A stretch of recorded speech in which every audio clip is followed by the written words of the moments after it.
Hey everybody, P.Brane here. This video is about the clockwise southern celestial rotation that everybody says they see down from the equator south. And they say that it, rotates opposite of the northern celestial rotation around Polaris. Well, what I want to show in this video is that it's not its own rotation, but is in fact just a perspective illusion. It's an anti-rotation, in the same way that anti-crepuscular rays are anti-crepuscular. Okay, and they converge on the opposite horizon to a point much like when they come from the sun. They come and they diverge out and then they converge on the opposite horizon. Well, the southern celestial rotation is nothing but an anti-rotation of the northern celestial rotation.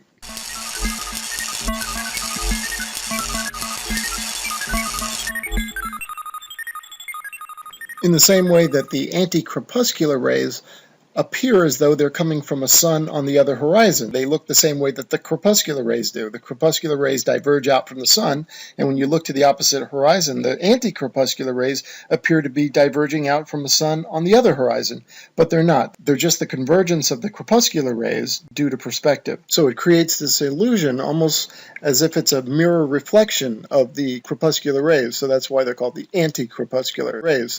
But they're not the source of the light to begin with. The source of the light is the sun. So that's the same way that the stars, the source of the rotation is the northern rotation, not the southern.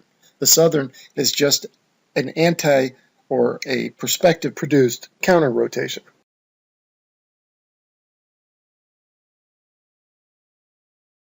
Crepuscular and anti-crepuscular rays is some strong evidence that perspective will in fact explain that phenomenon. So that's why in fact I'm using the crepuscular and anti-crepuscular rays to show a correlation between Polaris and its counterclockwise rotation and the clockwise rotation in the southern hemisphere. Now you might say, well, how's that?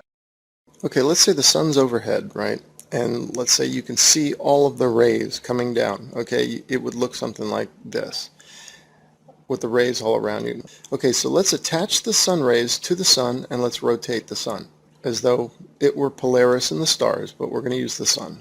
Okay, so as we rotate it, it'd be a counterclockwise rotation around you, right? Okay, now let's take a ground view, right? If you're standing on the ground somewhere and you're looking out to the south, you would expect to see those same sun rays going across the horizon, parallel to the ground, just moving from your left to your right. That would be a counterclockwise rotation from your perspective. Okay, so let's now move the sun down to the horizon. So instead of being overhead, let's say it's in your eastern horizon and it's rising, right, sunrise. And let's say you have crepuscular rays, all right? They will diverge out from the sun, spread out overhead, and then converge on the western horizon. That's if conditions are right and you could see the anti-crepuscular sun rays.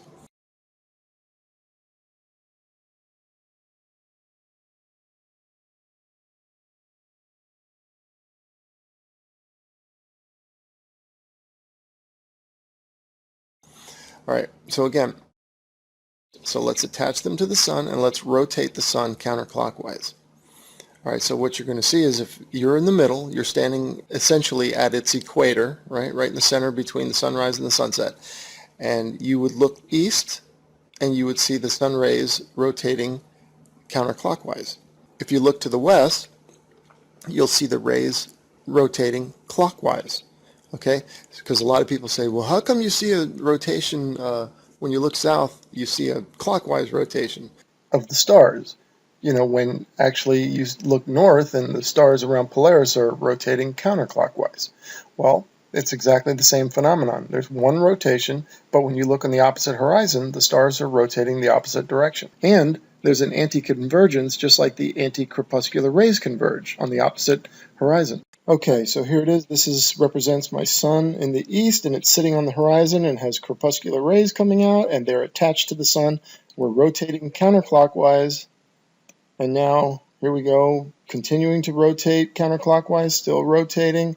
And as you look in the opposite horizon, or in the western horizon, the crepuscular rays are now visually rotating clockwise as the result of perspective. So it was counterclockwise in the east and clockwise in the west. And just like in my example that I've done so far of the rotating crepuscular and anti-crepuscular rays, the stars also have a rotation and a counter-rotation. They rotate counterclockwise in the north and visually clockwise in the south.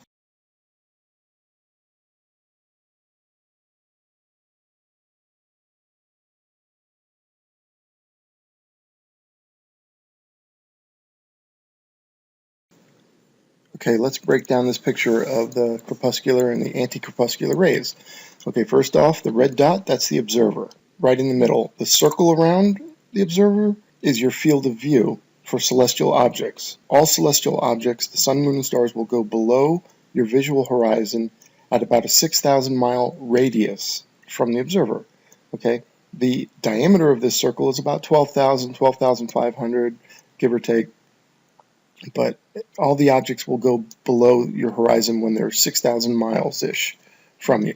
Okay, so when you're looking back at the sun is about 6,000 miles away. Let's say the sun is rising in the east. Okay, and those crepuscular rays come up, and when they get to you, so they diverge out from the sun, they're spreading out, and when they get to you, your line here, the divider of the hemispheres, right in the center. Okay, so you're essentially at the equator of the start of the crepuscular rays and the end of the crepuscular rays, or your sunrise and sunset. You have your eastern hemisphere, that would be 180-degree view of the crepuscular rays. And then you have on the western hemisphere of your dome of vision or circle of vision, you have 180-degree view of the anti-crepuscular rays. The rays come up, they spread out overhead, and then they converge on the other horizon, on the western horizon, as anti-crepuscular rays. Now, if I told you to look at this ray going out here, and let's say that ray, look at the end of it, that's 12,000 miles from the sun, you might look out here. You might think, well, that's where the ray is. That's not where the ray is. The ray is right here at the point of convergence for the anti-crepuscular rays. Take a look at any one of these rays. They all go to the same place, you know. Any rays in your western hemisphere of celestial vision, this vision circle, they'll all converge at the same place, 6,000 miles away from where you are, the observer. And I'm going to be tying this into the stars and explain why Sigma Octantis can appear to not move in the sky during the night. So all objects on your anti-crepuscular hemisphere, if you will, that's what I'll call this, 180-degree view, at 6,000 miles away from you, will be at that point of convergence.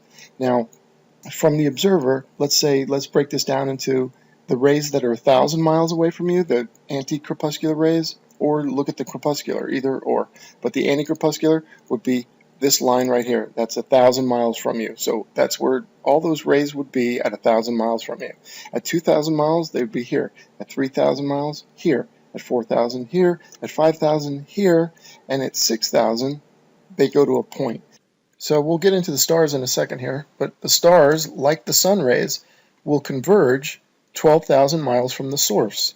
Okay, with the crepuscular rays and the anti-crepuscular rays, the source is the sun, and if you're in between, if you're at the equator, so to speak, in between the sun and the end of the anti-crepuscular rays, you will be witnessing 12,000 miles of sun rays that will spread out as they go over you and then converge on the other horizon 6,000 miles away from you or 12,000 miles away from the sun. Well, the stars do the same thing. They have a 12,000 mile convergence from the northern celestial rotation, and if you're standing at the actual equator on the Earth, you would see the stars converge in the southern sky. They would create an anti-rotation, not a real rotation, just the anti-rotation of the northern celestial rotation. Okay, you'll notice how the stars are rising due east and setting due west on the equator line. So if you're on the equator, that's what you'll see the stars doing if you look overhead. Well, the sun and the moon are also circling around the northern celestial center, and they will also appear during equinox and solstice. The sun will appear to rise due east and set due west in a straight line, and that seems impossible. How can a circling sun create a straight line, or, make a straight line straight up and straight overhead? It's just a perspective issue, just like I show here with the crepuscular rays. See how that forms a straight line right here? Let me run this line up. Because that forms a straight line because it's perspective. Everything to the east of you converges and everything to the west of you converges from your perspective. That's why the sun can appear to rise due east and set due west. Okay, let me crop these and set them side by side and have them rotating in the same direction, the crepuscular rays and the stars, just to get an idea. You'll see the similarity.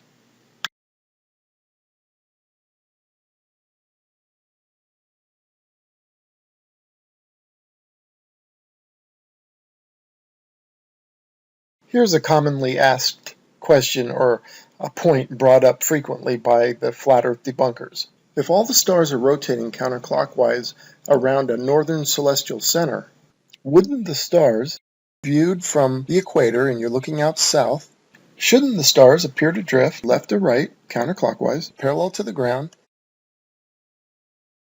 continuing the rotation that we see around Polaris in the north? Wouldn't we, in fact, expect to see that?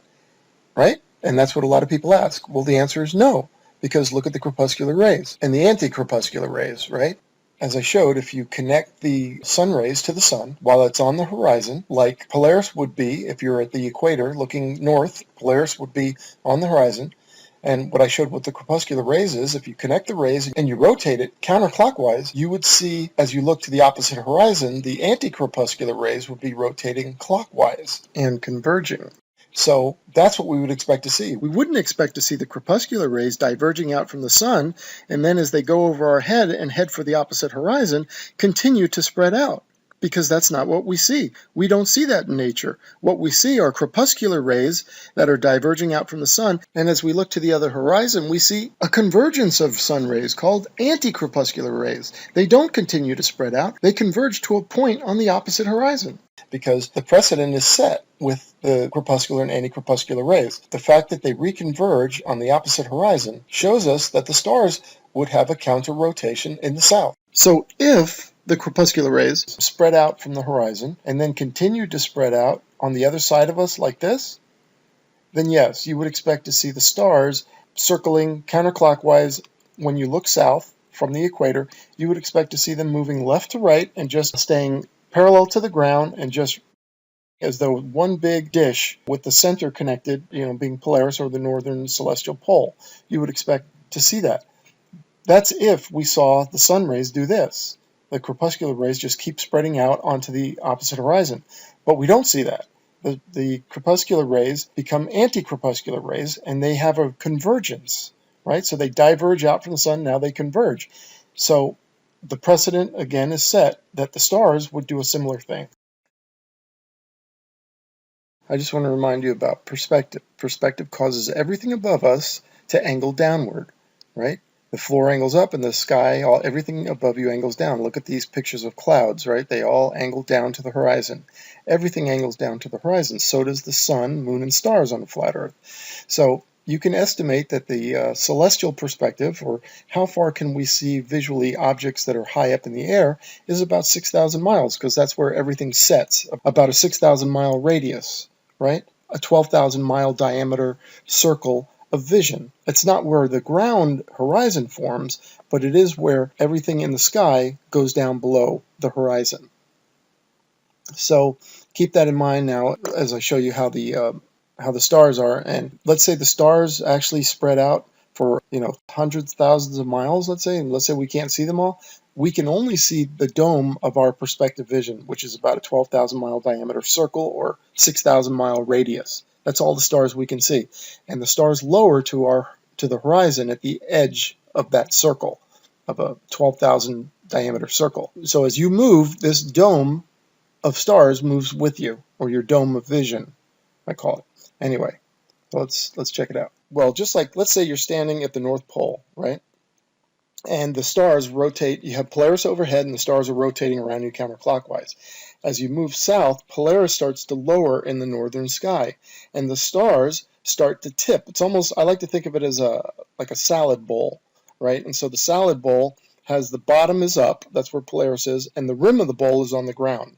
That's also where the sun would go around, from your perspective at the North Pole.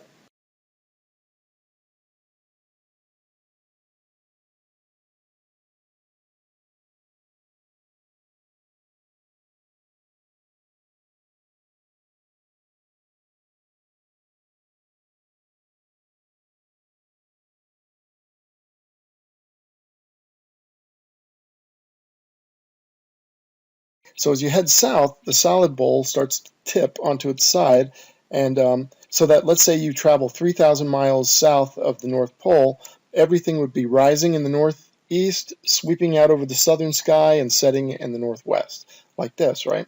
And if you go all the way to the equator, Polaris would now be sitting on your northern horizon. The solid bowl would be completely tipped on its side, and half of it would be below the horizon. And now all the stars would be coming up east to west. And so the sun would also rise east to west. And now that's a hard one to visualize. Because if the stars are all rotating like a big disk around Polaris in the sky, a big flat disk, or if they're not a disk, they're a big dome, whichever one they are, if that's the case, and if it's a big flat disk and it's just perspective that's bringing the stars down, well then the people in the south say, hey, well the stars should be rotating just above the horizon, right? And stay equidistant to the horizon as they go around counterclockwise. That's what they'd say we should see. But that's not what we should see. We should see a clockwise southern rotation of the stars. See, we already know from crepuscular and anti-crepuscular rays how perspective works on a grand scale. I mean, that's over 12,000 miles. You see the sun rays diverging out from the sun, and then perspective converges them down to the other horizon. That's over a 12,000 mile span. Yeah, and just a little quick side note here. As I was doing the video, I thought of this. It's like, wow, we could see the sun, right? That's 6,000 miles away from us when it's rising. And if it's throwing out crepuscular rays and then anti-crepuscular rays, and the anti-crepuscular rays are going another 6,000 miles to the other side where they're converging, that's a 12,000 mile total. How is it we can see that on a ball? I mean, that seems to work for a flat Earth, but how does it work for a ball? Anyway, just a thought. And another objection or question I've heard is on a flat Earth, how can four people around the Earth, like these guys here, how can they all see the same stars at night? Well, as you'll notice there, the stars are rotating around, right? I'd ask the question also is, well, how do we see the same sun? Well, we all see the same sun because the sun rotates around and gives us our daytime. Well, the stars rotate around at each other's nighttime. Okay, now I'm going to show each guy, starting with the top guy. There's his little dome of perspective, or his field of view, that viewing circle, right? It's 6,000 mile radius. And the second guy has his night, and he sees the same stars. Third guy, the stars rotate around, he sees the same stars. And now the fourth guy, there you go, he sees the same stars. And that's how that works, right? So now the question begs, and I came up with this question working on this video, and so I'm going to beat anybody to it, is how can Sigma Octantis be fixed in the sky? If in fact it is. They say it is. Okay, I'm going with it. Okay, this is so simple, right? Let's take a look at these crepuscular rays, all right? Now, this is a non-convergent crepuscular ray picture. I just want you to see, okay, that's where you would, if I told you to look out at the end of that crepuscular ray, where would you expect it to be? You might point out there, and then say, no, it's not there, it's over here, it's converged. 12,000 miles from the sun, the ray has converged to a point. Okay, let's pretend that these are the stars rotating for a second around Polaris, and let's say Sigma Octantis is rotating 12,000 miles from the North Pole, and I want you to see that it's going to sweep across your entire field of view. In reality, but visually, you're not going to see that, because as we converge these lines the way they're supposed to be, they're going to all go to a point. Even though it's circling across your field of view, it's still going to be converged at one point, because it's 12,000 miles from the source, or 6,000 from the observer. Everything converges at that point. And so there you have Sigma Octantis sitting still all night long.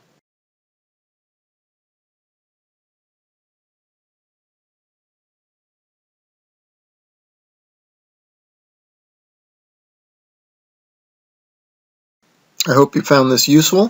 Thank you for watching. Bye-bye.